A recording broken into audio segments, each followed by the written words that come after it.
I'm feeling particularly qualified to talk about today's podcast because I grew up in a household with a mother who works for a major talent search firm and is, for lack of a better term, an executive coach. She makes sure the people running companies know how to run those companies, specifically in regards to talent. And, I heard it every day. Every day I heard it.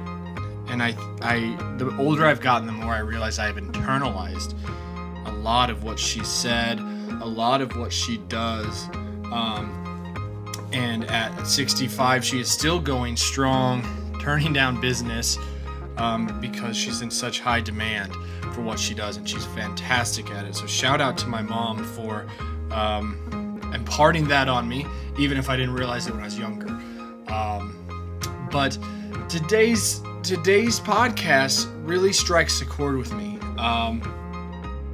Some people will say this is a grudge or vindictive, and the truth is it's not.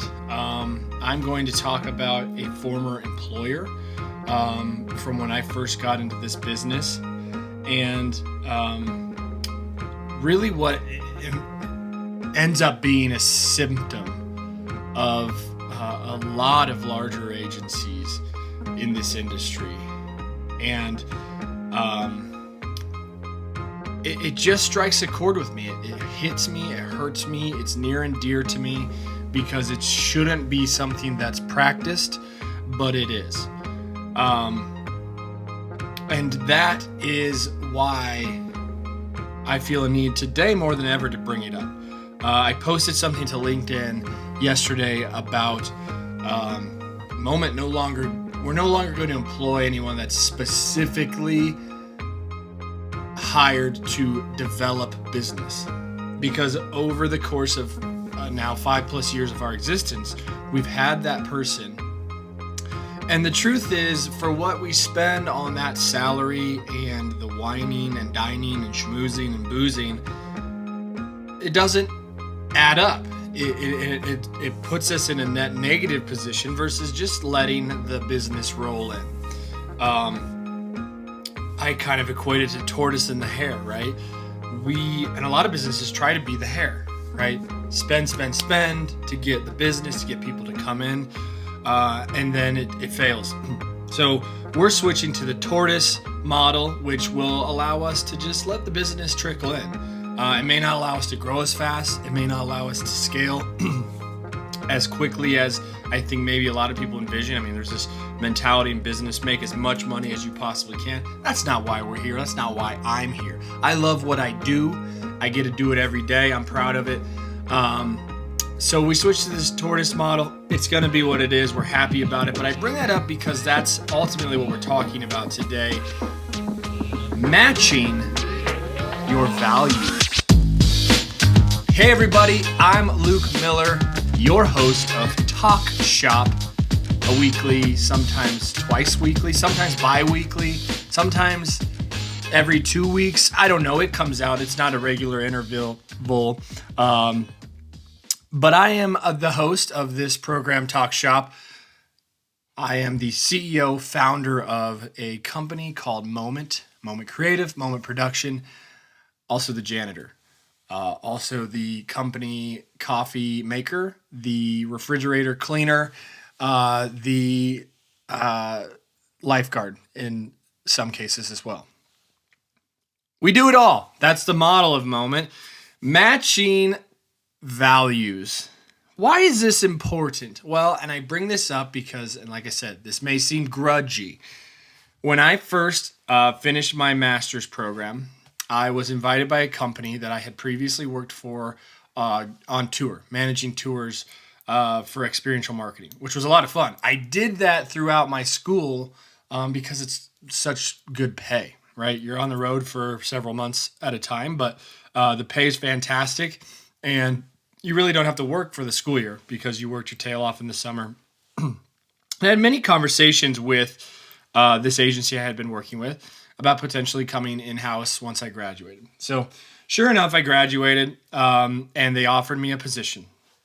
Like any agency, I started at a bottom of the barrel position with a bottom of the barrel salary, and I quickly realized in my short time at that agency how fucked this world is. And then what I mean, this world, that agency world. Okay. I mean, we were called coordinators. Some agencies call them executives, but basically the people that do all the work, grinding it out, long hours, not a lot of the like highly skilled, like you've got to have knowledge of this industry work. But like, for instance, one day we were at the office until midnight sorting bouncy balls that were different colors into different bins because we didn't need all the colors that came in the assorted bouncy ball boxes. And it was just a long, miserable day. Many, many days like that. Grunt work, humping boxes, you name it, right? Well, over time, I certainly developed a reputation with the company. I'm always and have always been and will always be outspoken. I started a thing called Colored Pants Wednesdays where I dressed very flashy, colorful on Wednesday. And this is all stuff that's just fun, right? You're in the creative industry, you're fun, you just want to have a good time. For whatever reason, it didn't sit well with some of the higher-ups. Now, the higher-ups at this particular company are very top heavy, meaning the company grew and the people that got to the top got there quick out of necessity, right? Well, shoot, they've been here longer than this guy, so we got to push them up, even if they don't have the expertise or skills. Well, I worked hard. I worked very hard at this company, did very high quality work, and push came to shove, and I got engaged to my fiance, and I needed to either shit or get off the pot, right? Sorry for the eye rub I'm doing here. It's just not an attractive maneuver, but the eye itched. Shit or get off the pot, right? Like I need some motivation. I'm still making pennies, pesos, to do all this grunt work. Haven't got a promotion. Obviously, I mean, maybe not deserving. I hadn't been there that long, but I had been working hard. And went in to speak to the HR person who's no longer there. And basically said, "Hey, here's what I've done. Here's what I'm thinking." And I wasn't necessarily looking for a promotion or a raise or anything, but I just wanted reassurance that my hard work wasn't going unnoticed and that I had a place at this agency. And really, the conversation went like this: "Hey, I'm thinking about moving back to be with my fiance. Just want to put your feelers out there." Okay, see ya. Now, I bring up my mom at the beginning of this podcast because I think it is so critically important that companies are able to acknowledge and retain talent. Now, when you go through the hiring process, that's something you should be looking for, left and right. Does this person have the it factor? Do they have the skill set? Do they have the education? Do they have the drive and desire to perform for this company in this role, right? If you're not able to do that well, maybe you shouldn't be in the field you're in. But beyond that, it's super important that companies train and retain. So in my time at this agency, zero training, zero effort to make me better at what I do, explore the depths of my abilities, coaching, training, those kinds of things. It was just kind of baptism by fire. Well, not a huge deal to me in the grand scheme of things. But then it's about retention, right? And for a company like this, in an agency world, this happens a lot. Retention means more money. More money means less profit. Less profit means harder operating. Or if you're owned by investors, harder to just please everyone, right? So it's this churn and burn model. Get them in here, grind them to the bone, kick them to the curb. It kind of has worked for a long time, but it can't work anymore. It doesn't work anymore. And this particular company that I worked for, they're out of Boulder. Their parent company's in Canada. They have struggled with ups and downs and ebbs and flows, and now several rebrandings. I think in an effort to repair an image, but also to have this illusion of a fresh, I don't know what it is. It doesn't work. It's not working. It's a wholesale, almost a wholesale change for the personnel that are there still.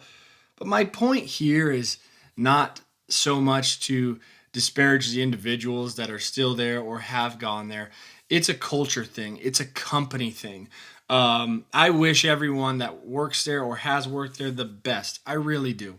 But when you treat your employees like that, you get no sympathy from me. And at moment, you will never get treated like that. From day one, you're going to earn a salary that's worth what you're worth. You're going to have amazing work benefits and perks. You're going to have the ability to conversate with your subordinates and peers. You're going to have the ability to ask questions, to make mistakes, to learn and grow. And if you don't feel that way here, I hope you will come to me and tell me that's how you feel. Because that's the culture we want to build. I want you to come work for us, and I want to keep you because you're so good at what you do and you appreciate what we do for you. Work is part of life, but work should not be life. If you work for a moment, work-life balance is not a thing to us because life is more important than work, and work should just slot into life in a way that's very positive for you. Provide you money, provide you growth, provide you friendship, provide you satisfaction. That's what a company should do. That's what their values should look like. That's matching values to culture. You can say all you want about culture, but culture is rooted in values and executing and living those values. And if you can't do that, your culture will always be toxic. So to any company who churns and burns entry-level executives and coordinators, screw you. What a terrible model. What a bad example you set for the industry. Shame on you. But that's got to change, and it's got to start somewhere, and it will start with us. It has started with us. If you like that idea, hit us up. careers@madebymoment.com. We'd love to know about you. We'd love to hear from you. 2021 is going to be a very good year for us and this industry, and we are looking for people that want to be a part of this ride. Give us a call. Shoot us an email. Moment Creative, Moment Production, madebymoment.com. Amazing work comes from amazing people who want to do amazing things. I'm Luke Miller. That's it. That's the podcast. Thanks for stopping by. Until the next one, goodbye.